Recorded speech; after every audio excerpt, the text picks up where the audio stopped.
침례 요한하고 예수님의 이 탄생에는 공통점이 있죠. 그게 뭘까요? 둘 다 초자연적이었다는 거예요. 정말 특이한 그런 기적적인 일이 일어났다라는 거죠. 먼저 이 침례 요한의 탄생 우리가 이미 다 살펴봤지만 누가복음 1장에 가보면 더 잘 나와 있거든요. 이 침례 요한의 아버지가 사가랴라는 사람입니다. 근데 이 사람이 제사장이에요. 제사장이라고 하면 성전에서 맡겨진 일을 하는 사람이죠. 그래서 각 제사장들이 자기 순서에 따라서 성전 안에 들어가 분향을 하고 성전에 맡은 직무를 하는 타이밍이 된 거예요. 그때 사가랴가 성전 안에 들어갔는데 그 분향단 우측에 하나님의 천사 가브리엘이 딱 서 있는 걸 본 거예요. 하나님을 섬기기 위해 들어갔는데 거룩한 하나님의 천사를 딱 봤다. 어떨 것 같아요? 일단 깜짝 놀라겠죠. 저도 종종 그럴 때가 있거든요. 기도하러 이렇게 딱 왔는데 여기에 만약에 가브리엘 천사가 딱 서 있다면 아이고 깜짝이야, 나 놀랄 거 아니에요. 아마 사가랴도 놀랬을 겁니다. 일반적인 상황은 아니니까. 근데 그 천사가 하는 말이 뭔가, 네가 열심히 기도한 대로 그 응답을 하나님이 하셨다. 너와 내 아내가 오랫동안 아이가 없었는데 아들을 낳게 될 것이다. 침례 요한의 탄생을 예고를 했다라는 겁니다. 그렇게 이 침례 요한이 나온 거죠. 그런 예언을 딱 할 때 이 사가랴가 뭐라고 반응했는지 한번 보실까요? 이건 또 봐야 돼, 이런 거는요. 누가복음 1장 18절 새 번역입니다. 읽겠습니다. 사가랴가 천사에게 말하였다. 어떻게 그것을 알겠습니까? 나는 늙은 사람이요 내 아내도 나이가 많으니 말입니다. 실제적인 할머니 할아버지의 몸에서 이 침례 요한이 나왔다라는 겁니다. 기적적으로 태어난 거죠. 예수님의 탄생은 뭐 말할 것도 없죠. 너무 유명하니까 그렇죠. 이번에는 아예 남자를 가까이도 하지 않은 이 마리아라는 이 소녀의 몸에서 성령의 잉태로 예수님이 나셨다라는 거예요. 약속대로. 그렇게 이 침례 요한의 어머니 엘리사벳하고 예수님의 육적인 어머니 마리아하고 공통적으로 기적을 경험한 사람들이라는 겁니다. 하나님의 특별한 은혜를 입은 사람들이에요. 특히 마리아 같은 경우에도 똑같이 가브리엘 천사를 통해 예언을 듣거든요. 그리고 나서 얼마나 깜짝 놀랐는데 가브리엘 천사가 뭐라고 말하냐면, 너처럼 너의 친족 중에 엘리사벳이 있는데 이미 임신한 지 6개월이나 되었어 라는 소식을 전해줍니다. 그래서 여종이오니 하나님 뜻대로 이루어지이다 라고 고백을 하고 이제 천사가 사라지거든요. 그리고 난 다음에 이 마리아가 어떤 행동을 하느냐, 서둘러서, 여기 서둘러라는 표현이 나와요. 서둘러서 유대 산골에 살고 있는 이 엘리사벳을 찾아갑니다. 왜 그랬을까요? 왜 찾아갔을까요, 마리아가? 지금 이 마리아의 입장에서도 자기도 믿기 힘든 그런 경험을 하고 있거든요. 근데 자기랑 비슷한 상태에 있는 친족인 엘리사벳도 이런 경향이 있구나, 가서 얘기해보고 싶지 않았을까요? 대화도 해보고, 지금 어떤 기분이세요? 어떤 심정이세요? 그렇죠? 마음을 같이 나누며 그렇게 교제하기 원했던 것 같아요. 그렇게 마리아가 이 침례 요한의 어머니 엘리사벳을 찾아간 겁니다. 그런데 성령에 충만했던 당시에 엘리사벳, 그리고 심지어는 그 뱃속 태중에 있던 침례 요한이 성령의 충만함을 딱 입어가지고 마리아가 이렇게 집으로 딱 들어오는데 그 태중에 있는 그 예수님을 알아봐요, 이 엘리사벳이. 우리 그것도 함께 또 봐야 되잖아요. 누가복음 1장 41, 42절 우리 새 번역으로 봅니다. 엘리사벳이 마리아의 인사말을 들었을 때에 아이가 그의 뱃속에서 뛰놀았다. 엘리사벳이 성령으로 충만해서 큰 소리로 외쳐 말하였다. 그대는 여자들 가운데서 복을 받았고 그대의 태중의 아이도 복을 받았습니다. 아멘. 성령에 충만하니까 그 하나님의 하시는 일이 보여진 거예요. 태중에 있는 그 아이가 보여진 거예요. 심지어는 이 엘리사벳 뱃속에 있었던 침례 요한도 막 복중에서 뛰어놀았대요. 6개월짜리 애가 막 여기저기 막 찔렀겠지. 우와, 하나님의 아들이다, 하나님의 아들이다. 참 신비한 일이죠. 아기가 또 반응하고 엘리사벳이 그를 알아보고, 얼마나 신비한 일입니까? 우리 신앙생활이 이런 것 같아요. 잘 보이지 않고 우리가 알지 못하지만 성령이 딱 알려주시면 그걸 알게 되는 거 아닙니까? 그렇게 이 침례 요한의 태어남과 예수님의 태어남이 아주 비슷한 시기에 있었다라는 거예요. 나이도 비슷하고요. 어렸을 때부터 이런 비슷한 또 상태에서 태어났기 때문에 아마 종종 시간도 같이 했을 것 같아요. 교제도 하고 말이죠. 또 이 침례 요한 같은 경우는 어머니 엘리사벳을 통해서 계속 들었을 거예요. 저 예수가 바로 하나님께서 이 땅에 보내시는 메시아다 라는 얘기를 계속 들었을 겁니다. 너 함부로 너무 까불고 그렇게 하지 마라, 뭐 이런 얘기도 부모들이 많이 할 수 있잖아요. 사이좋게 잘 지내라. 그런데 오늘 본문 우리가 쭉 읽어본 앞선 내용을 한번 보니까 침례 요한이 그렇게 어렸을 때 이 예수님이 어떻게 태어나셨는지 듣고 알았음에도 불구하고, 이분이 어떤 존재인지 그렇게 들었음에도 불구하고 확신을 갖지는 못했다라는 거예요. 이론적으로는 그럴 수도 있겠다라고 생각을 했는데 현실에서 마주하는 상황에서 예수가 메시아다라는 것을 바로 알아채지는 못했다라는 겁니다. 침례 요한이 그래서 자신에게 침례를 받으러 나온 예수님을 바라보면서 그래서 뭐라 그런 거예요? 아니, 제가 받아야 되는데 어떻게 저한테 침례를 받으러 오십니까? 내가 이 일을 행해야 한다. 순종함으로 침례를 줬을 때 성령의 인도하심, 그 음성을 통해서 하나님의 음성으로 저가 내 사랑하는 아들이다. 성령이 비둘기처럼 내리는 그 완전한 아주 초자연적인 표적을 보고 확신을 갖게 된 거예요. 저분이 진짜 메시아구나. 그 확실한 표적을 보고서 뭐라고 선언했어요? 그래서 침례 요한이 저 예수님은 세상 죄를 지고 가는 하나님의 어린 양이다. 저 예수님이야말로 하나님의 아들이시다. 이게 메시아의 별명이었거든요. 하나님의 아들, Son of God, 메사이아. 침례 요한을 한번 생각해 보세요. 이 요한도 당대 최고의 메시아처럼 오해를 받았던 사람이에요. 선지자였다는 거죠. 특별한 삶을 살았어요. 의인으로 모두가 인정했던 사람이 바로 침례 요한이었다라는 거예요. 그런데 진짜 메시아를 딱 본인이 보고 나서 그를 알아본 거잖아요. 그 다음의 행동이 중요해요. 이 침례 요한이 어떻게 했는가? 자신을 따르고 있었던 많은 사람들에게 이제는 내가 아니다, 저 예수를 따라야 된다, 예수님만 전하고 있다는 말입니다. 그렇게 오늘 본문은 최초로 예수님을 만나보고 그와 교제하게 된 3명의 제자들의 이야기로 연결되고 있는 거예요. 예수님의 12제자 중에 수제자 측에 들어가는 그룹에 들어가는 3명의 제자들. 여러분, 우리가 지금 이 자리에 왜 앉아 있는가? 여러분, 이 자리에 왜 어떻게 오신 것 같으세요? 주일이니까 왔죠. 어떻게 왔냐고요? 차 타고 왔죠. 뭐 이런 거 말고요. 어떻게 이 자리에 앉아 계신 것 같아요? 어떻게 하나님을 예배할 수 있는 것 같아요? 하나님이 인도하신 거예요. 하나님이 예수님 믿는 믿음을 주셔서 우리는 이 자리에서 하나님을 예배할 수 있다라는 겁니다. 예수님을 만났기 때문에 이 자리에 있어요. 혹 아직 못 만나신 분도 이 자리에서 계속 하나님을 예배하고 말씀을 배우는 가운데 저는 언젠가 반드시 만날 거라고 확신합니다. 성령님께 기도하셔야 돼요. 저 예수님 알고 싶어요. 아직은 잘 모르겠지만 주님, 침례 요한에게 보여주셨던 그 기적, 그 표적, 제 말씀을 통해서, 이 기도를 통해서 제 인생 가운데 경험하게 해주세요. 하나님이 분명히 저는 응답하실 것이라고 믿습니다. 우리가 지난 신년 특별 새벽 기도회를 화요일부터 토요일까지 했습니다. 8가지 복을 나누려다 보니까 어떨 때는 1개, 어떤 때는 2개 해가지고 8가지 복을 나눴어요.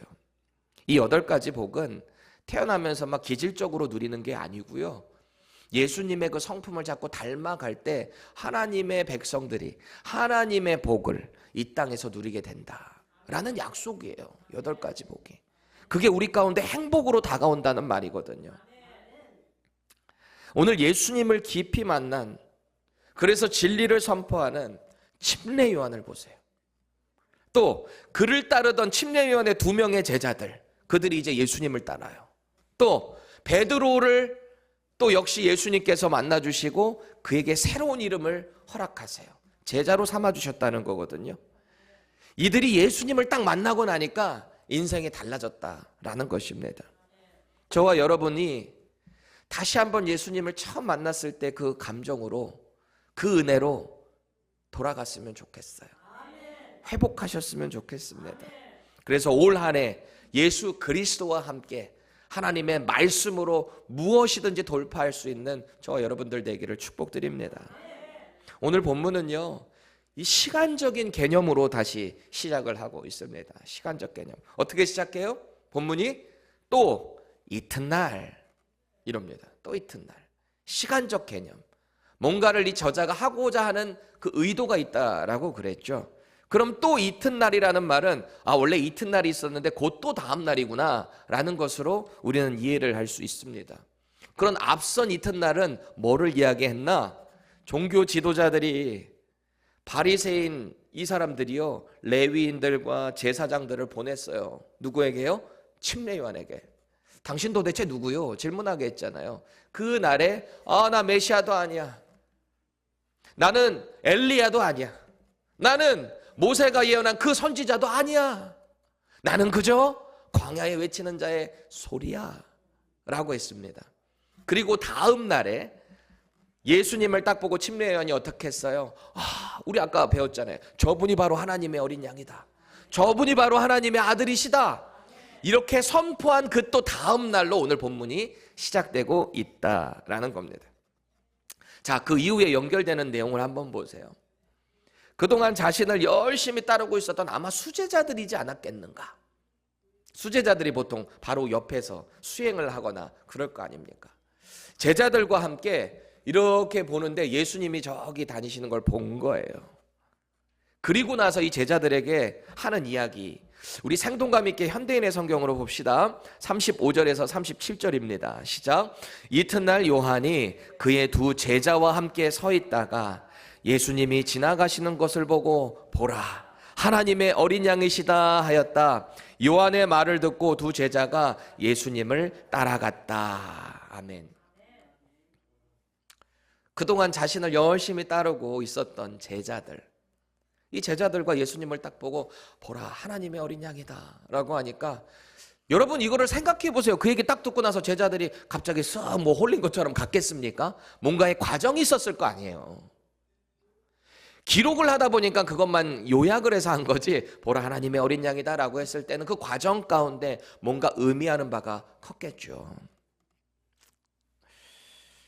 이 제자들이 그 얘기를 듣고 예수님을 그때부터 따르기 시작했다라는 기록을 하고 있습니다. 저는 우리 교회를 목양을 하면서 이 사역을 감당하면서 참 감사하고 영광스러워요. 너무 기뻐요. 그리고 기적적인 일들이 나타날 때마다 어떻게 막 감당하지 못할 만큼 막 기쁨이 안에서 있습니다. 일단 가장 영광스러운 것은 하나님의 말씀을 제가 가르치고 선포할 수 있다는 이 특권, 그 자체가 저는 너무 감사합니다.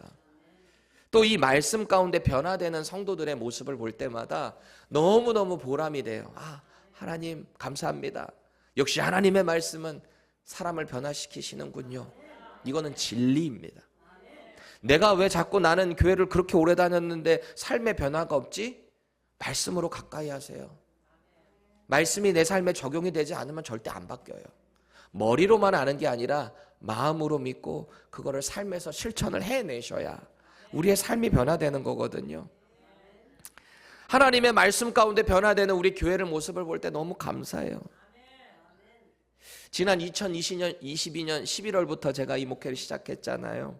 아예 없었던 청년 사역이 셋업이 되기 시작하면서 많은 청년들이 예배를 하고 또 성도들도 많은 분들이 오셔서 이렇게 예배 가운데 나오시고 말이죠. 자꾸 성장하는 모습들이 보여지니까 얼마나 감사한지 모르겠어요. 그런데요, 단점이 있어요. 단점이라기보다는 제가 좀 감정적으로 이거를 받아들이고 자꾸 이렇게 소화를 해내야 되는데 조금 힘들 때가 있기도 합니다. 그게 뭐냐면 말씀으로 잘 훈련시켜 놓으면 언젠가는 다 떠나보내야 된다는 거. 이게 쉽지가 않더라고요. 이 지역의 또 군부대의 특성상 우리 두 형제들처럼 이 군부대에서 훈련받고 언젠간 떠나야 되잖아. 우리 경진자매 같은 경우도 언젠가는 떠나야 될 거 아니에요. 각자의 임지로 떠나게 되는 그 이별을 하게 될 때 마음이 쉽지가 않더라라는 거예요. 지난 2년 넘는 시간 동안에 20여 명의 사람들을 보냈더라고요. 청년들도 그렇고. 그런데 또 감사하고 신기한 게 그렇게 많이 떠났는데 더 많은 사람들이 채워졌다는 거. 참 감사한 것 같아요. 그럼에도 불구하고 그 중에서도 또 열심히 동역하던 청년들이 떠날 때는 참 마음이 섭섭하기도 하고 앞으로 또 떠나게 될 텐데 두렵기도 하고 말이죠. 여러분 저를 위해서 많이 기도해 주세요. 언제나 이 기쁨이 넘쳐서 주의 종들 잘 키워서 전 세계 각지로 주의 종들을 파송하는 교회, 우리 교회 될 수 있도록 기도해 주시기 바랍니다. 때로는 그동안 함께 신앙생활하던 성도가 다른 교회로 떠나는 경우도 있거든요. 저는 아직 경험을 하지는 못했는데 이런 경우죠. 신앙생활을 하다가 다른 교회 목사님이 더 좋아서 거기로 가야 되겠다. 그 목회자의 마음은 어떨까 싶어요. 선배 목사님들이나 뭐 양가 우리 아버님들도 목회를 다 오래 하셨으니까 그런 상황을 마주하게 될 때 이 속이 쓰리다 못해서 막 애릴 때가 있어요. 여러분 목자의 경우는 어떨까요? 지금 우리 교회도 목장 시스템이 있죠. 목자들이 있는데 목원에게 열심으로 사랑으로 막 정성을 쏟았는데 목자가 마음에 안 들어서 나 목장 옮겨줘요. 우리 교회뿐만이 아니라 다른 교회들 이런 경험 엄청 많이 합니다. 목자들 그럴 때마다 아주 그냥 너무 그냥 속이 쓰리다는 거예요. 그럴 때 마음이 어떨까? 여러분들에게 목사를 해보라고 할 수는 없고 잘 훈련되셔 목자들 꼭 좀 해보셨으면 좋겠어요. 내게 속한 영혼들 잘 사랑으로 양육해보고 그 가운데 또 어떨 때 힘들어 보기도 하고 자꾸 그렇게 주님을 닮아가게 되시는 거거든요. 어찌 보면 오늘 침례요한도 비슷한 케이스가 아닐까 싶어요. 자기를 열심히 따르던 제자들이 이제 예수님을 향해서 떠났잖아요. 그런데 침례요한의 모습을 보면 이런 힘든 기색이 별로 보이지 않습니다. 어떻게 하냐면 나중에 침례 요한에게 남아있었던 제자들이 있습니다. 이 제자들이 아주 이 침례 요한 스승의 속을 후벼 파는 듯한 항의를 하거든요. 한번 보세요. 요한복음 3장 26절 읽겠습니다. 시작. 그들이 요한에게 가서 이르되 랍비여 선생님과 함께 요단강 저편에 있던 이 곧 선생님이 증언하시던 이가 침례를 베풀매 사람이 다 그에게로 가더이다. 그래요. 이게 선생님한테 따지는 거예요. 예수님이라고 하지도 않고요. 아니 선생님께서 그렇게 증거하시던 그 사람에게 다 사람들이 몰려가요. 이제 선생님한테 나오질 않아요. 우리는 어떻게 막 이런 거잖아요. 그때 침례 요한이 유명한 말을 남기잖아요. 우리 읽겠습니다. 요한복음 3장 30절 시작. 그는 흥하여야 하겠고 나는 쇠하여야 하리라. 아멘. 침례 요한이 한 걸음 더 나가는데요. 그동안 자기를 따르던 제자들을 아무 미련 없이 예수님께 보내요. 그리고 자신의 그 화려했던 사역, 모두가 인정했던 그 사역을 슬슬 마감하는 모습을 우리는 보게 됩니다. 그가 언제나 말버릇처럼 했던 자기는 광야에 외치는 자의 소리다. 소리가 빵 터지면 슬슬 사라지는 것처럼 소리는 사라지잖아요. 그렇게 무대 밖으로 사라지는 침례 요한의 모습을 봅니다. 오늘 본문 36절이 그걸 반영하고 있는 거예요. 옆에 함께 있던 제자들을 향해 예수님을 딱 보고 그러잖아요. 보라, 하나님의 어린 양이다. 이 말 자체에 많은 의미가 포함되어 있는 거예요. 안드레, 요한, 저분이 바로 너희를 구원할 바로 메시아야. 하나님의 어린 양이야.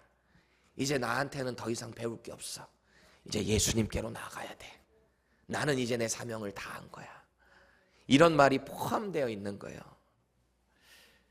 제가 2006년도에 신학대학원을 입학했거든요. 1월에.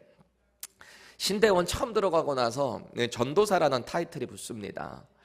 그때 제가 제일 두려워했던 게 있었어요. 제가 예전에 한번 말씀 전하다가 고백했던 적도 있는데 기억나세요? 제가 처음 전도사 됐을 때 제일 두려워했던 거, 사역하면서. 갑자기 어떤 성도가 내게 질문을 했는데, 말씀을 질문을 했는데 내가 그거 모를 때 어떡하지? 나 그래도 신학생인데 누군가가 뭐 연세 많은 권사님들이 갑자기 물어보실 때, 아니 사실 저보다 더 많이 아실 수도 있잖아요. 이제 뭐 신학대학원 1학년 들어가가지고 뭘 얼마나 그렇게 많이 알겠어요. 그게 그렇게 두렵더라고요. 나를 그래서 인정 안 할까봐, 나의 약함이 드러나서 창피할까봐, 그게 그렇게 처음에 두려웠어요. 여러분들도 그런 경험 하실 수 있어요. 가르치는 자의 입장이 돼보면 그걸 알아요. 학생이 선생님한테 질문을 했는데 그 선생님이 모르면 그 얼마나 창피해요. 그런 거죠. 그런데 침례 요한 한번 보세요. 자기 제자들이에요. 최고로 따르고 있는 최고의 스승님입니다. 그렇게 따르고 있는 제자들에게 자기의 부족함을 드러내고 있는 거예요. 이제 나는 여기까지다. 저분이 진짜다. 이렇게 얘기하고 있잖아요. 그래서 저도 이거를 본받기를 원하는 거예요. 여러분들 중에 누군가가 나에게 이 말씀에 질문을 했는데 혹 내가 모른다, 모를 수 있는 거거든요. 제가 어떻게 다 알아요. 저도 몰라요. 여전히 저도 죽는 그날까지 하나님 말씀 연구하며 같이 알아가는 거 아니에요? 모르면 모른다고 말하고 제가 연구해서 알려드릴게요. 그러면 되는 거니까. 같이 성장해야 되는 겁니다. 여러분, 그럼 당대 최고의 선지자였던 이 침례 요한, 어떤 마음이었길래 제자들에게 이런 말을 할 수 있었는가? 자기의 약함을 드러낼 수 있었는가? 왜냐하면 침례 요한은 언제나 한결같았어요. 자신이 누구인지를 바로 알고 있었어요. 자신의 역할이 뭔지. 광야에 외치는 자의 소리가 돼서 그 메시아의 길을 예비하는 그 역할이 뭔지를 정확히 알고 있었단 말이죠. 그러니까 가능한 거예요. 저와 여러분들에게도 이런 마음이 있었으면 좋겠어요. 내가 하고 있는 게 다가 아니에요. 목회자를 포함한 여러분들 모두에게. 나만 받는 게 아니에요. 우리를 통해 자꾸 하나님의 영광을 드러내야 한다라는 겁니다. 자, 이제 예수님과 침례 요한의 두 제자, 이게 대화하는 장면이 나와요. 그렇게 보냈거든요. 이 두 제자를 예수님께. 침례 요한의 두 명의 제자가 예수님을 찾아왔습니다. 그러니까 예수님 질문하세요. 38절 보세요. 첫 마디가 무엇을 구하느냐? 이렇게 물어보세요. 역시 질문에도 큰 의미, 이것저것 포함이 되어 있습니다. 물론 예수님은 지금 요한과 안드레가 누군지 잘 알고 계세요. 이 두 제자가 이 글을 기록한 요한복음의 저자 사도 요한이거든요. 그리고 안드레예요. 안드레. 이미 알고 계세요. 왜? 예수님은 하나님의 아들이시니까. 그들의 기도를 들어주시는 분이시니까. 나다나엘을 부를 때도 이제 앞으로 우리가 알게 될 거거든요. 다 들으시고 아시는 분이에요. 이미 알고 계세요. 그들이 뭘 원하는지도 다 알고 계세요. 속마음도 다 알고 계세요. 왜요? 예수님은 창조주 하나님이시거든요. 다 아세요. 그럼에도 불구하고 예수님은 지금 이 자신을 찾아온 두 제자들에게 질문을 하세요. 뭘 원하느냐? 예수님이 왜 이런 질문을 하셨을까? 아무래도 너희들이 나를 따르려고 하는 목적이 무엇인지 그거를 직면하게 하시는 것 같아요. 너희들이 그걸 좀 바로 정립해 볼래? 이렇게 하시는 것 같습니다. 복음서에 나오는 예수님의 이 병 고치시는 장면들을 보면 꼭 이런 식으로 되물으실 때가 있거든요. 맹인들이 예수님을 찾아와서 구할 때 내가 내게 무엇을 하여 주기를 원하느냐? 문둥병 걸린 환자가 예수님을 찾아왔을 때 내가 내게 무엇을 하여 주기 원하느냐? 아니 너무 상식적인 질문 아니에요? 아니 뭘 원하겠어요? 고쳐주세요 이런 건데 꼭 물어보세요. 오늘 예수님은 자신을 찾아온 이 침례 요한의 두 제자들 무엇을 구하느냐? 이 질문 자체에는 너희들 혹시 내가 이 로마의 해방을 위해서 온 메시아로 생각하는 거 아니야? 너희들 혹시 그거 구하고 있는 거 아니야? 너희들 혹시 권력을 찾냐? 아니면 부귀영화를 찾기 원하느냐? 그것 때문에 내게 찾아온 거야? 그럼 잘못 온 것 같은데 뭔가 생각할 여지를 이 퀘셔널을 통해서 주고 계십니다. 예수님의 이 질문에 이 두 제자들이 뭐라고 답변하죠? 38절입니다. 라삐요 어디 계시니오니까 그래요. 이 발음도 하기 어렵네. 어디 계세요 이거예요. 어디 계세요? 어디 계세요? 무엇을 구하냐라고 하는 질문에 장소를 물어보고 있단 말이에요. 어디 계세요? 물어보고 있습니다. 이게 동문서답이에요. 이게 질문의 취지를 잘 모르고 있는 것 같아요. 예수님의 이 질문의 의도를 우리는 말씀을 통해서 이미 알고 있잖아요. 그러니까 왜 이렇게 미련한 질문을 대받아치고 있는 거지? 우리는 그렇게 생각할 수 있거든요. 그런데 당시의 문화적인 상황을 우리가 좀 염두에 볼 때 아마도 이 제자들은 겸손한 마음으로 예수님께, 선생님께 질문을 한 것 같아요. 조심스럽게.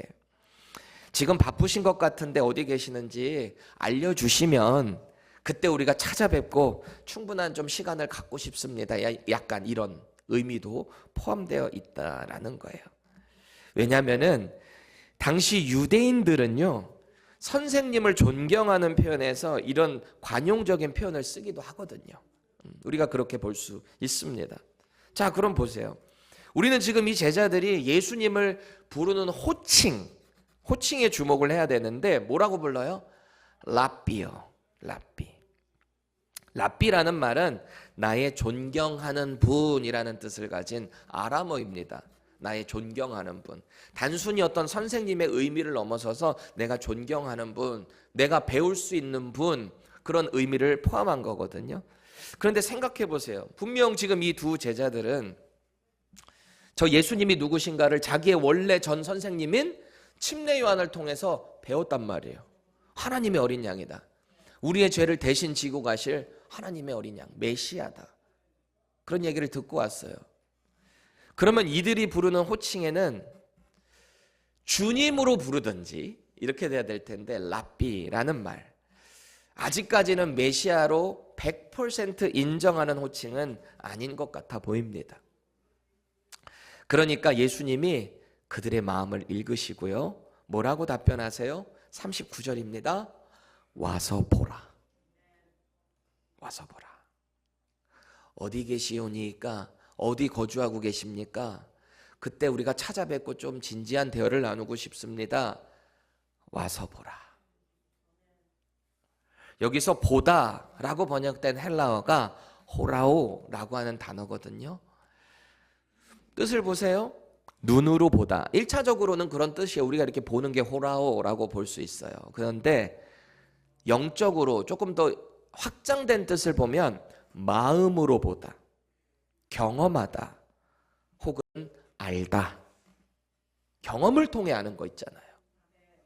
그래서 문맥적인 의미로 보면 이 호라오는 확장된 영적인 의미로 우리는 받아들여야 하는 거예요. 그게 자연스러운 거예요. 그래서 이 원문의 문맥을 그대로 살려보면 예수님 하시는 말씀의 뜻이 이겁니다. 와봐라. 나한테 와라. 나와 한번 교제해보자. 그럼 너희들이 호라오 알게 될 것이다. 그래서 이 두 제자는 가벼운 마음으로 예수님이 계신 데를 보고 그날 함께 거했어요. 예수님과 함께 교제를 했다라는 말입니다. 오늘 사도 요한이 이 글을 기록하면서 자기잖아요. 장본인이잖아요. 왜 자기냐면은 안드레는 누군지를 설명을 했는데 나머지 한 명 제자를 설명을 안 해요. 그래서 문맥적으로 볼 때 그래서 이 요한이 자기 자신이었구나. 이 나머지 한 명의 침례 요한의 제자가. 그렇게 우리는 받아들일 수 있는 거죠. 자, 그때 시간이 오늘 본문에 보니까 10시였다라고 기록을 합니다. 왜 이 시간적인 개념을 또 거기다 기록을 했을까요? 다 의미가 있다 그랬잖아요.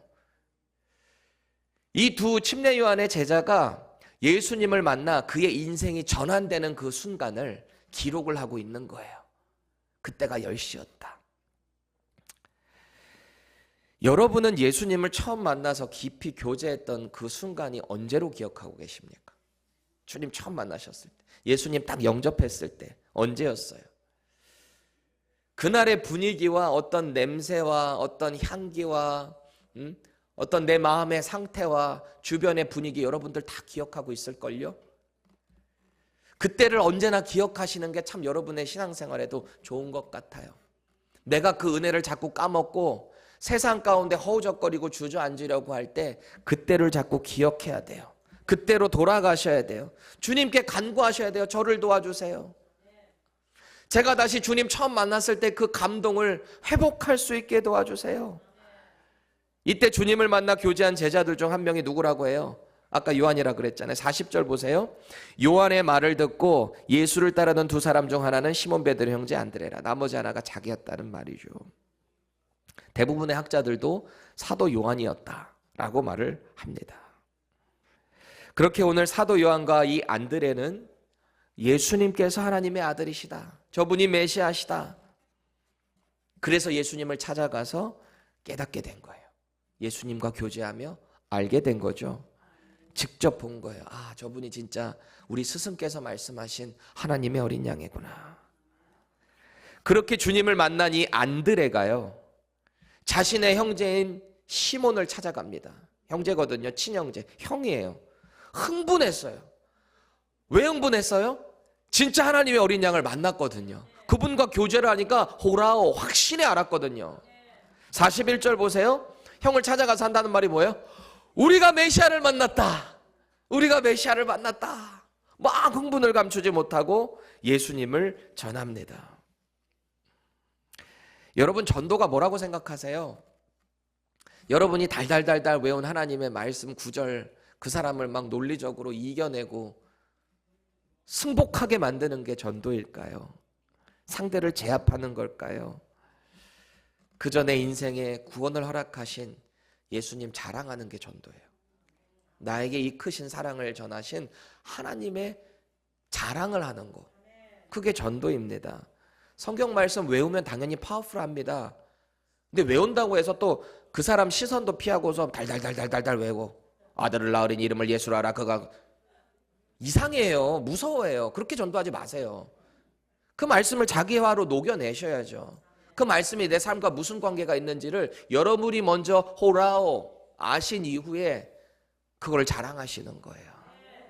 그리고 나서 하는 게 뭐예요? 와서 보라라고 그래야 돼요.